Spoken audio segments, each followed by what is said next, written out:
ओम नमः शिवाय। Radhe Radhe. Hello everyone. आज की वीडियो में जानेंगे कि सावन की शिवरात्रि की पूजा हम कैसे करते हैं। देखिए, अगर आपके घर के आसपास कोई शिवालय है तो आप शिवालय जाकर शिवरात्रि का पूजन करें। लेकिन अगर आप किसी कारणवश भी शिवालय नहीं जा सक पा रहे तो आप घर पर ही पूजा कर सकते हैं। पूजा विधि जैसी ही रहती है।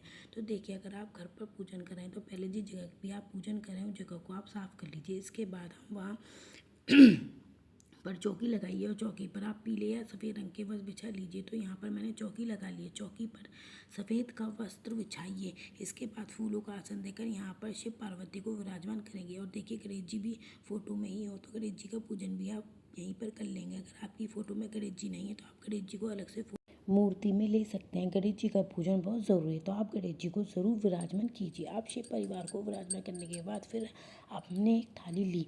थाली में हम शिवलिंग को विराजित करेंगे। आपके पास शिवलिंग है तो आप शिवलिंग को विराजमान करें। शिवलिंग नहीं है तो आप मिट्टी के शिवलिंग बनाइए, लेकिन शिवलिंग का पूजन आप शिवरात्रि के दिन जरूर करें। तो ये हमने बेलपत्र रखा है। बेलपत्र के ऊपर हम शिवलिंग को विराजमान करेंगे और शिवलिंग की जो जलाधारी है वो उत्तर दिशा की तरफ होनी चाहिए। इस तरह इस बात का ध्यान रखिएगा। इसके बाद देसी घी का दीपक जलाइएगा और जब पूजा शुरू करें तो सबसे पहले हाथ जोड़कर संकल्प करें, हे भगवान भोलेनाथ, आज मैं आपके निर्मित पूजा कर रही हूँ या कर रहा हूँ। आप मेरी व्रत पूजा को स्वीकार करें।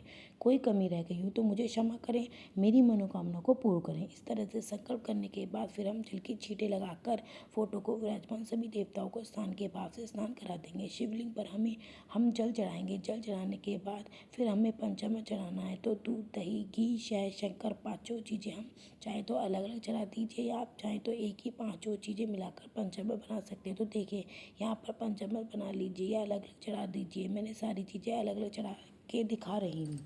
तो पहले दूध चढ़ा दिया, फिर हम इसके बाद दही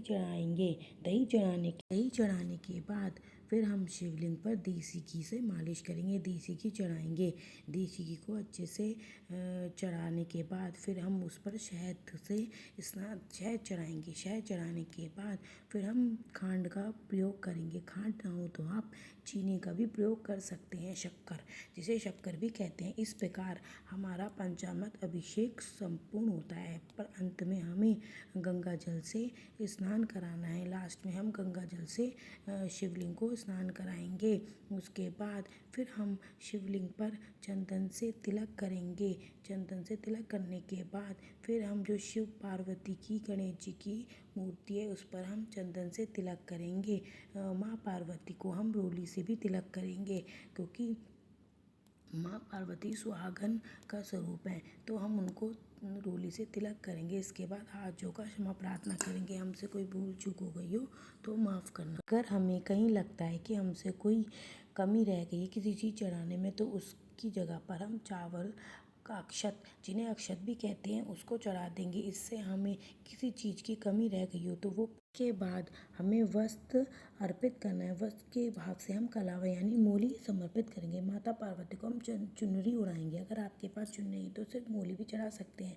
शिवलिंग पर हम वस्त्र के रूप में जनेऊ चढ़ा देंगे। जनेऊ अगर आपके पास नहीं है तो कोई बात नहीं, आप सिर्फ मोली भी चढ़ा सकते हैं। इस तरह सभी को हम वस्त्र समर्पित कर देंगे। इसके बाद फिर हमें बेलपत्र चढ़ाना है।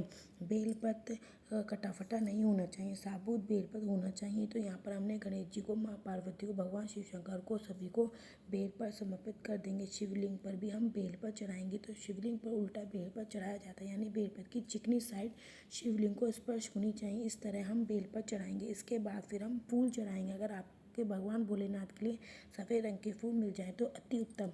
सफ़ेद ना मिले तो भी तो फूल आपको मिल जाए तो आप फूल चढ़ा सकते हैं। तो इस तरह हम फूल चढ़ा देंगे। फूल चढ़ाने के बाद शिवरात्रि पर आप माता पार्वती को सुहाग का सामान जरूर चढ़ाइए। ज़्यादा ना हो सके तो आप 2 चीज़ें सुहाग की चढ़ा दीजिए। सुहाग का सामान ज़रूर चढ़ाइएगा। फिर हम भोग चढ़ाएंगे। तो भोग में आप कोई भी फल समर्पित कर सकते हैं। तो यहाँ मैंने केले का भोग लिया है, आप किसी भी फल का भोग ले सकते हैं। अब आप यथासंभव दक्षिणा चढ़ाइएगा। दक्षिणा पूजा में रह गई कमियों को पूरा करती है, इसलिए दक्षिणा आप ज़रूर चढ़ाइएगा। इसके बाद फिर अगर आप कथा सुनना चाहते हैं तो 1 लोटा जल लें, उसके सीधे हाथ पे थोड़े चावल फूल लेकर आप सावन शिवरात्रि की व्रत की कथा सुनेंगे। देखिए, आप चाहें तो आप व्रत कथा सुन सकते हैं, आप चाहें तो ओम नमः शिवाय का जाप कर सकते हैं, आप शिव पुराण का पाठ भी कर सकते हैं, शिव चालीसा पढ़ सकते हैं। अगर कोई भी पाठ ना कर पाएँ, कोई कथा ना सुन पाएँ तो ओम नमः शिवाय का जाप 11 बार उच्चारण ज़रूर कर लीजिएगा। इसके बाद जो चावल फूल लिए हैं वो भगवान को समर्पित कर देंगे, धूप दीप दिखाएंगे और फिर बहुत ही प्रेम पूर्वक हम आरती करेंगे। यहाँ पर मैंने पहले गणेश जी की आरती करेंगे, इसके बाद फिर हम भगवान शिव शंकर की आरती करेंगे। बहुत ही प्रेम पूर्वक आरती करने के बाद हाथ जोड़कर पूजा में रही कमियों की क्षमा याचना करेंगे। आप अपनी मनोकामना पूर्ण करने के लिए भगवान शिव शंकर से प्रार्थना करेंगे। इस तरह से शिवरात्रि का पूजन पूर्ण हो जाएगा। पूजा के बाद जो जल का लोटा है वह सूर्य देव को अर्घ देंगे।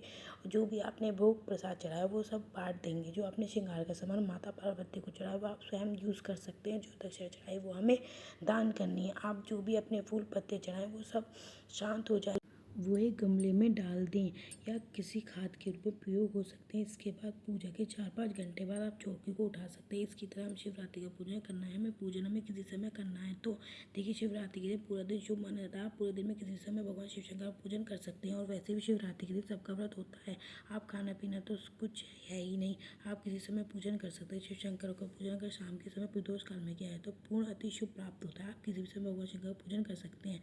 देखिए फ्रेंड्स, शिवरात्रि की पूजन बहुत ही सरल पूजा विधि। आपको ये पूजा विधि कैसी लगी कमेंट में ज़रूर बताना। अगर आपको वीडियो पसंद आई तो वीडियो को आपके लिए थोड़ा भी यूज़फुल है तो प्लीज़ वीडियो को लाइक कर देना। हम महिलाओं घर में तीज त्योहार कैसे करते देखने के लिए मेरे चैनल सब्सक्राइब कर लेना। भगवान शिव शंकर माँ पार्वती की कृपा आप पर सदा बनी रहे, ऐसी कामना के साथ मिलेंगे वीडियो में। तब तक के लिए ओम नमः शिवाय, राधे राधे।